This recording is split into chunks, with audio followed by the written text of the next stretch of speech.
Bom pessoal, aqui é o Leandro Ramos e na videoaula de hoje eu quero falar um pouquinho sobre endereçamento IP e entender um pouquinho desse conceito na teoria e na prática.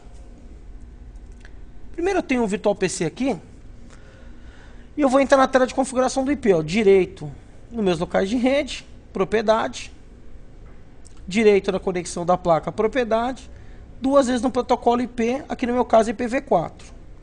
E automaticamente eu tenho uma caixa aqui para colocar o endereço IP e a máscara. Notem que esse número eu não posso digitar qualquer coisa. Por exemplo, se eu digitar aqui 200 e aqui na segunda caixa eu digitar um valor, por exemplo, 300, ele vai informar que 300 não é uma entrada válida, para especificar um valor entre 0 e 255. Eu vou colocar um endereço IP qualquer aqui, por exemplo, 278.9.7. E ele automaticamente me trouxe uma máscara. Essa máscara tem alguma função. O que eu quero agora é entender um pouquinho como esses números funcionam, por que esses números são assim. Porque se eu digitar, por exemplo, 10 nesse primeiro campo, esse número aqui da máscara vai mudar para 255.000. Entendeu? O funcionamento, a lógica desse endereçamento IP.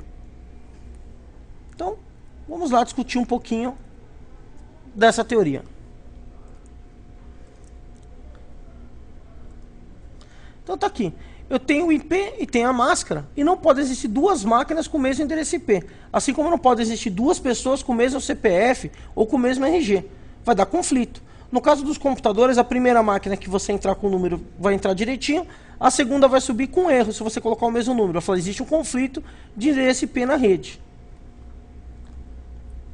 O endereço IP é constituído por 4 campos, e cada um desses 4 campos tem 8 bits. Ou seja, o endereço completo tem 32 bits, ou 4 bytes, ou 4 octetos.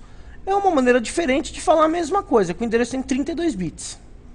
Cada um dos campos tem 8 bits, que vai do binário 000000 até o binário 1, me limitando que eu posso digitar um número de 0 até 255 em cada um dos meus 4 campos.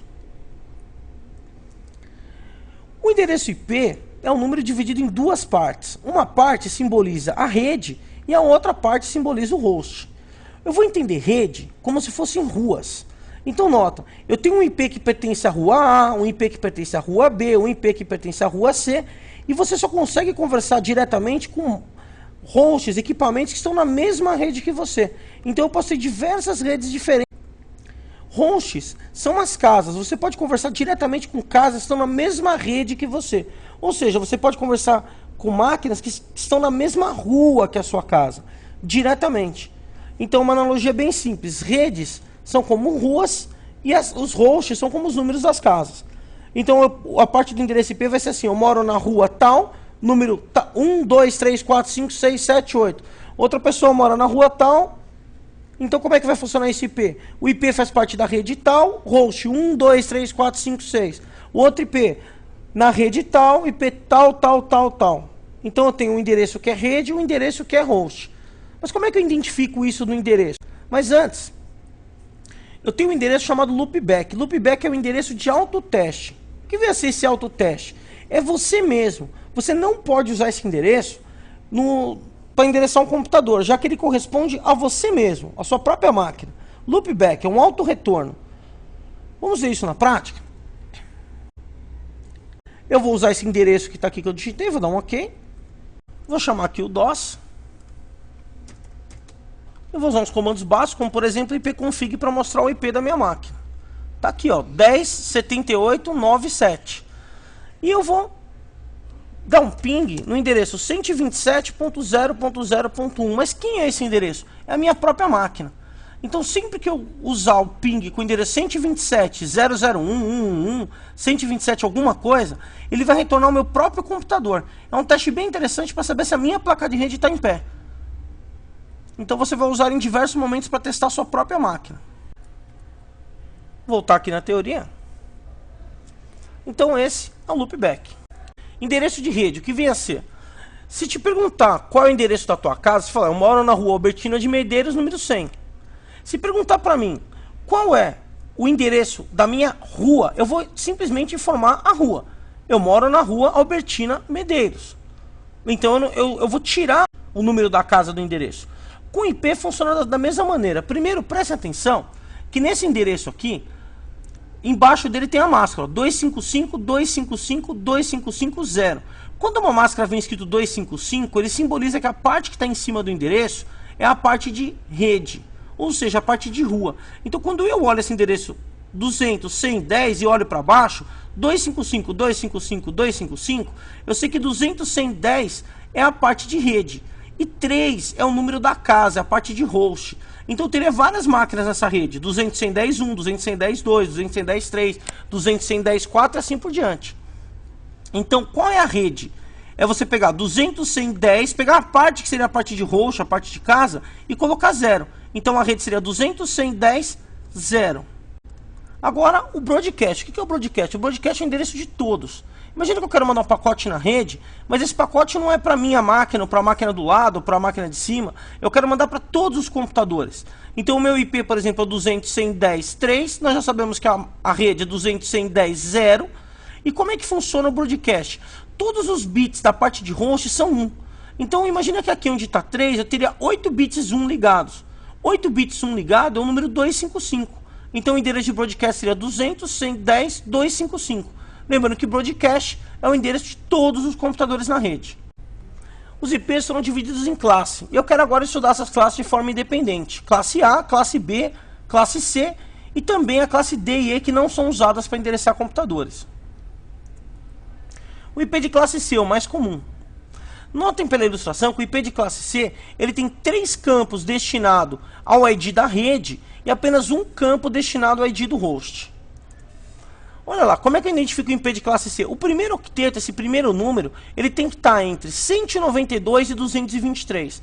Então todo número IP que começa aqui de 192 a 223 é considerado um IP de classe C. Nota que esse meu IP começa com 200, então ele é classe o quê? C.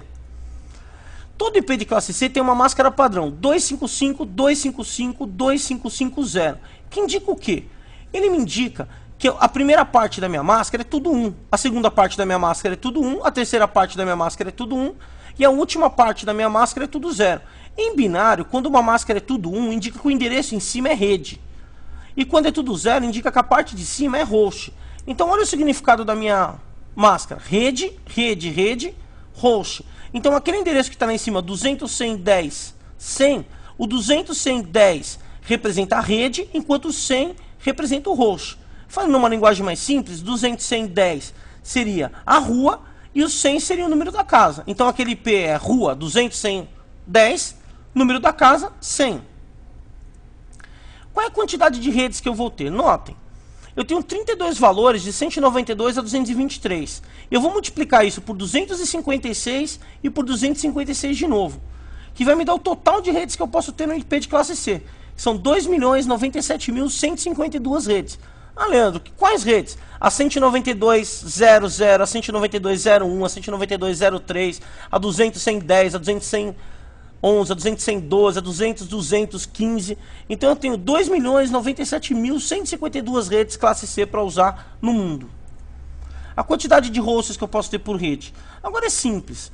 Se esse meu binário vai de 000 a 111, o menor valor possível seria o 0. Mas o 0 é um endereço de rede. Então, eu não posso usar o 0. O tudo 1 seria o broadcast, ou seja, o 0 é o endereço do cabo e o 255 da rua, né? E o 255 é broadcast, é todo mundo. Então me sobra do endereço 1 até o endereço 254. Eu vou voltar aqui para o meu Virtual PC e vou configurar um IP diferente. E agora vamos lá, 200, 100, 10, 3, por exemplo. Ele vai me colocar automaticamente a máscara padrão, que indica que 200, 100 e 10 é rede e o 3 é host. Vou dar um OK. O IP entrou normal, está configurado. Vou voltar aqui no TCP/IP e agora vou colocar aqui o final como 0. Notem, quando eu dou OK, ele me dá um erro. Ó. A combinação de IP e máscara é inválida. Por que inválida? Todos os bits da parte de endereço de rede do IP são definidos como 0. Ele está falando para mim que eu não posso colocar 0 aqui, porque 0 é o endereço do quê? Da rede. Vou dar um OK. Então, se 0 eu não posso, da mesma forma eu não posso usar o 255. Notem. OK. A combinação de IP e máscara é inválida. todos os bits da parte de rede do endereço IP são definidos como 1. Digite uma combinação válida. Por que eu não posso? Porque esse IP é o IP de broadcast. Então eu posso usar do 1 até o 254, totalizando 254 endereços válidos. Nota, eu troquei o IP. Vou checar aqui com o IP config se o IP foi trocado. Estou lá com o IP de classe C 200, 110, 254. Voltei aqui para minha teoria, então eu vi na prática que o 0 e o 255 eu não posso usar, e posso usar do 1 até o 254. O IP de classe C é o mais usado nas redes domésticas porque suporta até 254 computadores por rede. Então a quantidade de máquinas, 254. E eu tenho uma outra coisa importante agora para discutir, que existe uma outra forma de você desenhar essa máscara. Eu posso desenhar essa máscara com barra o número de bits que estão ligados. Então aqui no meu caso, dá uma olhada, cada 255 são 8 bits ligados. Então eu tenho 8 mais 8 mais 8, que vai me dar um IP barra 24. Eu posso então desenhar o meu IP assim, ó, 200, 110, 100 barra 24. Quer dizer que existem 24 bits ligados na máscara, ou seja, a máscara é 255, 255, 2550. Lembrando que você enxerga o número em decimal, mas o computador sempre vê um número em binário.